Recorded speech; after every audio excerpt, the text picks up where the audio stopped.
डडेलधुरामा आफ्नो क्रेज देखेर देउबा आत्तिएको सागर ढकालको दाबी। सागरले आफ्ना शुभचिन्तकलाई दिए यस्तो सन्देश। चिनिया राष्ट्रपति सी जिनपिङ 2वटा अन्तर्राष्ट्रिय सम्मेलनमा सहभागी हुँदै आखिर कुन देशको सम्मेलनमा जाँदैछन् त? यसबारेमा जानकारी। चीन सरकारले नेपाली विद्यार्थीका लागि ल्यायो निकै खुसीको खबर। चीनमा पढ्न जान चाहने विद्यार्थीलाई फर्म भर्न गरियो आग्रह। जोर्डनबाट लेबनान गइरहेको मन्त्रीसवार विमानमा गरियो फायरिङ। के भयो त विमानको अवस्था? यसबारेको जानकारी। विश्वका 54 भन्दा बढी देश टाट पल्टनी अवस्थामा पुगेको राष्ट्रसङ्घको चेतावनी। धनी देशहरूलाई सहयोग गर्न राष्ट्रसङ्घको आग्रह। पहिलो पटक इरानले साउदी विरुद्ध उठायो यस्तो कदम। धैर्यता टुटे सिसाको महल चकनाचुर हुने दियो चेतावनी। भारतीय पूर्व प्रधानमन्त्री राजीव गान्धीका हत्यारालाई रिहाई गर्न अदालतको आदेश। भारतमा मचियो हङ्गामा। र नेपालका सपुत अरनिकोद्वारा निर्मित श्वेत चैत्यको 750औं वार्षिक उत्सवमा सी जिनपिङले गरे यस्तो घोषणा। नेपालभर छायो खुसियाली। नमस्कार। ग्रेटर नेपाल टिभीले तयार पारेको न्युज अपडेटबाट यहाँलाई हार्दिक स्वागत छ। अब न्युज अपडेट विस्तारमा। डडेलधुराबाट देउबा विरुद्ध प्रतिनिधि सभातर्फका उम्मेद्वार रहेका स्वतन्त्र उम्मेद्वार सागर ढकालले आफ्नो जित निश्चित भएकाले देउबा आत्तिएको बताएका छन्। डडेलधुराका जनताले राजनीतिक परिवर्तन चाहेकाले यसपालि देउबाको हार निश्चित भएको उनको दाबी रहेको छ। स्वतन्त्र उम्मेद्वार ढकालले भने अहिले डडेलधुरावासीको समस्या भनेकै विकास हो। देउबाले 5 पटकसम्म प्रधानमन्त्री बन्दा पनि सिनको भाँच्न नसकेकाले यहाँका जनता आक्रोशित रहेको र हामीलाई भोट हाल्ने आश्वासन दिइरहेको उनले बताएका छन्। उसो त देउबाले पनि सागर ढकालसँग आफ्नो कुनै प्रतिस्पर्धा नै नभएको र यो क्षेत्रमा एमालेको पनि उम्मेदवारी नभएकाले आफ्नो जित पक्का भएको दाबी गरिरहेका छन्। सागर ढकालले भने काङ्ग्रेसका जिल्ला तथा पालिका स्तरीय केही काङ्ग्रेस र एमालेका नेता कार्यकर्ताले पनि आफूलाई सघाएको दाबी गरेका छन्। तर कसको जित हुन्छ त्यो भने आगामी मङ्सिर 4 गतेको चुनावी नतिजाले फिक्स गर्नेछ। चिनिया राष्ट्रपति सी जिनपिङ 2वटा अन्तर्राष्ट्रिय सम्मेलनमा सहभागी हुने भएका छन्। यही कार्तिक 29 र 30 गते इन्डोनेसियाको बालीमा हुने विश्वका प्रमुख विकसित र उदयमान अर्थतन्त्रलाई जोड्ने रणनीतिक बहुपक्षीय मञ्च G20 शिखर सम्मेलनमा सी सहभागी हुने भएका छन्। त्यस्तै राष्ट्रपति सी थाइल्यान्डमा हुने एसिया प्रशान्त आर्थिक सहयोग सम्मेलन एपेक बैठकमा पनि सहभागी हुने परराष्ट्र मन्त्रालयका प्रवक्ता झाओ लिजियनले बताएका छन्। कोभिड-19 को महामारी र चिनिया कम्युनिस्ट पार्टीबाट महासचिवमा पुनः निर्वाचित भएपछि हुन लागेको यो भ्रमणले चीन र उदयमान अर्थतन्त्र भएका देशको सम्बन्धलाई अझ सघन तुल्याउन महत्त्वपूर्ण भूमिका निर्वाह गर्ने अपेक्षा गरिएको छ।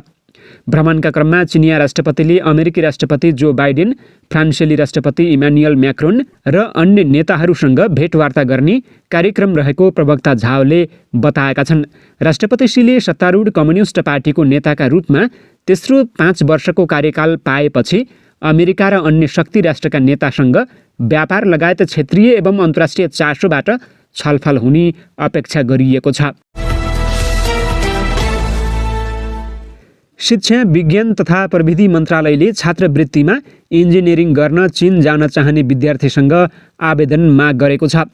चीन सरकारबाट सन् 2023 र 24मा प्राप्त हुने इन्जिनियरिङ विषयको स्नातक र स्नातकोत्तर तह तथा कृषि विषयको स्नातकोत्तर तह अध्ययन गर्न चाहने विद्यार्थीसँग आवेदन माग गरिएको हो।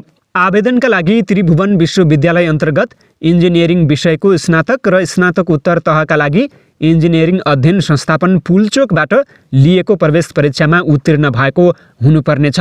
त्यस्तै कृषि विषयका लागि त्रिभुवन विश्वविद्यालय कृषि तथा पशु विज्ञान अध्ययन संस्थानले पछिल्लो पटक सञ्चालन गरेको स्नातकोत्तर तहको परीक्षामा उत्तीर्ण भएको हुनुपर्ने मन्त्रालयको छात्रवृत्ति शाखाले जनाएको छ। स्नातक तहका लागि 25 वर्ष र स्नातकोत्तर तहका लागि 35 वर्ष उमेर नपुगेको हुनुपर्नेछ। इच्छुक विद्यार्थीले आगामी मङ्सिर 10 गतेभित्र छात्रवृत्ति शाखा सानोठेमी भक्तपुरमा दरखास्त दिन सक्नेछन्। जोर्डनबाट लेबनान जाँदै गरेको मिडल इस्ट एयरलाइन्सको यात्रुवाहक विमानमा राजधानी बेरुतमा अवतरण गर्ने क्रममा गोली प्रहार भएको छ। विमानमा गोली लागेको घटनाका तस्बिरहरू सामाजिक सञ्जालमा देख्न सकिन्छ। सुखद कुरा के भयो भने यस घटनामा कोही पनि घाइते भएनन्। रोयटर्सका अनुसार घटना बिहीबार भएको हो। लेबनानमा उत्सवको समयमा फायरिङ गर्नु सामान्य मानिन्छ। सोही फायरिङका क्रममा उडिरहेको विमानमा गोली लागेको हो। जुन घटना पहिलो पटक भएको बताइएको छ। यो घटना हुँदा लेबनानी सांसद पाउला याकुबियन सोही फ्लाइटमा थिइन्। आफ्नो ट्विटरमा उनले विमान खसालेको तस्बिर सेयर गरेकी छन्। धनी देशहरूले तत्काल सहयोग नगरेमा विश्वका 50 भन्दा बढी गरिब देशको अर्थतन्त्र नाजुक बन्ने र उनीहरू टाट पल्टिने अवस्थामा रहेको संयुक्त राष्ट्रसङ्घका अधिकारीले चेतावनी दिएका छन्। संयुक्त राष्ट्रसङ्घीय विकास कार्यक्रमका प्रमुख आकम स्टाइनरका अनुसार मुद्रास्फीति, ऊर्जा सङ्कट तथा बढ्दो ब्याज दरका कारण धेरै देश टाट पल्टने अवस्थामा पुगेको बताएका छन्। सम्भावित आर्थिक सङ्कटले गरिब देशका नागरिकहरूको जनजीवनमा गम्भीर प्रभाव पर्ने उनले चेतावनी दिएका छन्।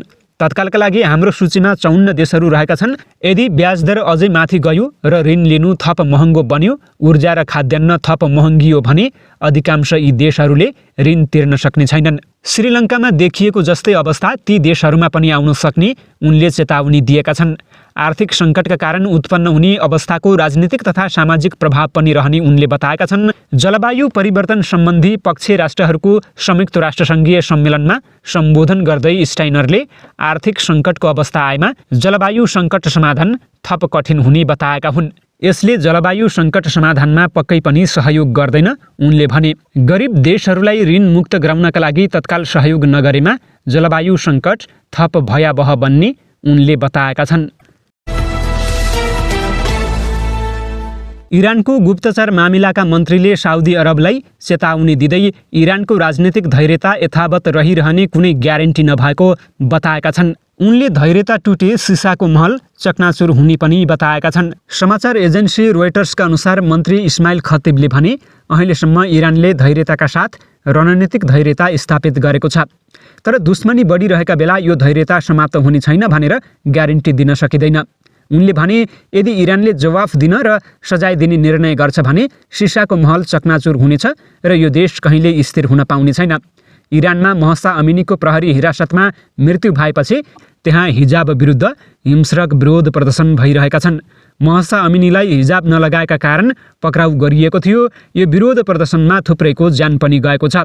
इरानले अमेरिका र साउदी अरब लगायत आफ्ना शत्रु देशहरूलाई इरानमा विरोध भइरहेको आरोप लगाउँदै आएको छ। उनले देशलाई अस्थिर बनाउने प्रयासको जवाफ दिने चेतावनी दिएका छन्। इस्माइल खतिबले भने म साउदी अरबलाई के भन्न चाहन्छु भने हाम्रो र यो क्षेत्रका अन्य देशको भाग्य एक अर्कासँग जोडिएको छ, किनभने हामी छिमेकी हौँ। इरानमा आएको अस्थिरता त्यहाँ मात्रै सीमित हुने छैन, यो यहाँका अन्य देशहरूमा पनि फैलिन सक्छ। भारतका पूर्व प्रधानमन्त्री राजीव गान्धीको हत्याकाण्डका दोषीलाई रिहाई गर्न भारतीय सर्वोच्च अदालतले आदेश दिएको छ। भारतीय सञ्चार माध्यमका अनुसार सर्वोच्च अदालतले गान्धीको हत्याकाण्डका आरोपीहरू नलिनी श्रीहरन र आरोपी रविन्द्र चन्द्र सहित सबै आरोपीलाई रिहा गर्न भनेको छ।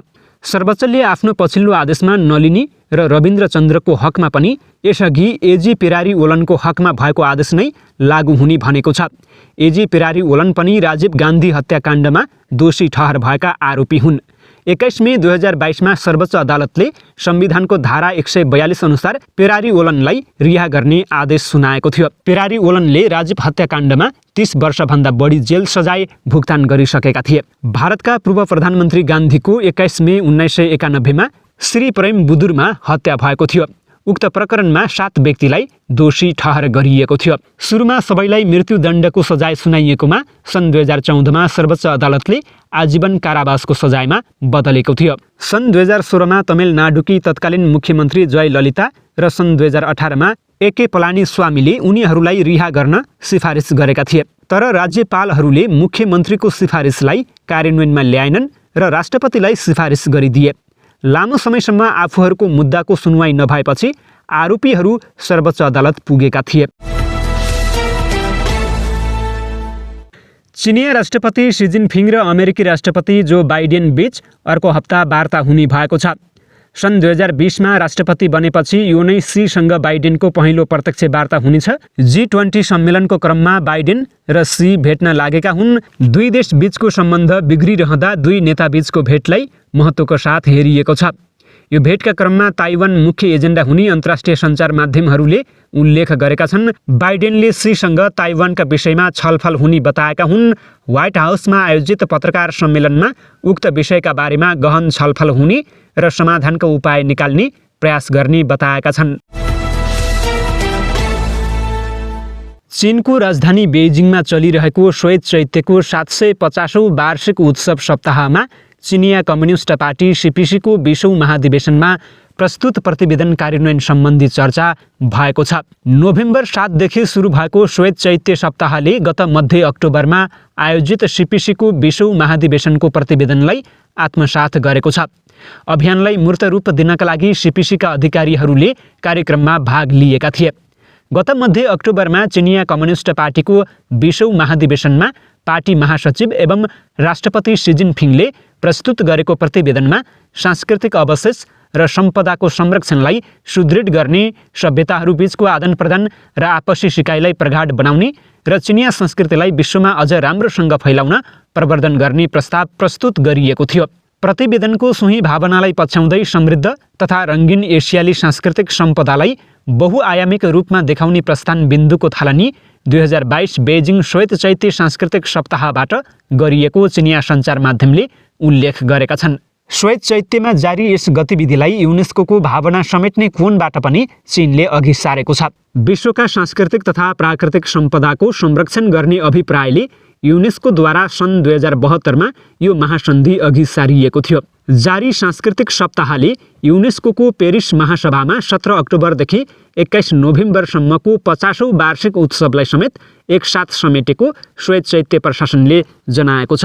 यो गतिविधि राष्ट्रसङ्घको विश्व सांस्कृतिक तथा प्राकृतिक सम्पदा संरक्षण सम्बन्धी कन्भेन्सनको स्वर्ण महोत्सव मनाउने सिलसिलाबद्ध कार्यक्रममध्ये चीनका तर्फबाट आयोजित एउटा कार्यक्रम हो। श्वेत चैत्य स्थित नेपाल चीन सांस्कृतिक आदान-प्रदान केन्द्रकी मिसन प्रमुख खाङ लेईले भनिन्, उनका अनुसार चीन नेपाल सांस्कृतिक सम्पदालाई एकसाथ अगाडि बढाउँ भन्ने नाराले राष्ट्रसङ्घको सम्पदा संरक्षण र नेपाल चीन सांस्कृतिक आदान-प्रदान र सहकार्यको क्षेत्रलाई अघि बढाउन टेवा पुग्नेछ। सीपीसी प्रतिवेदन तथा राष्ट्रसङ्घको महासन्धि कार्यान्वयनलाई बल पुर्याउनका लागि सीपीसी बेइजिङ नगर कमिटी प्रचार विभागका प्रथम निरीक्षक वाङ एफेई, चीनको सांस्कृतिक सम्पदा प्रशासनका उपनिर्देशक सिए पिङ लगायत चिनिया अधिकारीले सोमबारको उद्घाटन सत्रमा भाग लिएर मन्तव्य दिएका थिए। कोभिड-19 आइसोलेसनमा रहेका चीनका नेपाली राजदूत विष्णु पुकार श्रेष्ठले भने भिडियो मार्फत मन्तव्य राखेका थिए। पाटन सङ्ग्रहालयको प्रतिनिधित्व गर्दै बेइजिङ स्थित भिभोमा 5G स्ट्यान्डर्ड एक्सपोर्ट राकेश ताम्राकारले MOUमा हस्ताक्षर गरेका छन्। नेपाली कलाकार अरनीको निर्मित श्वेत चैत्य परिसरमा दुवै देशका समृद्ध र उत्कृष्ट सांस्कृतिक सम्पदाहरूलाई प्रस्तुत गर्न 6वटा विषयगत थीम डे निश्चित गरिएको छ। साताभरि प्रदर्शनीहरू, प्रत्येक आदान-प्रदानहरू, सांस्कृतिक मेलाहरू र सार्वजनिक अन्तर्क्रियाहरू गरी झन्डै 20वटा विषयवस्तुमा आधारित विशेष कार्यक्रमहरू चलिरहेका छन्। 750औं श्वेत चैत्य वार्षिक उत्सव सप्ताह 13 तारिखमा सम्पन्न हुनेछ।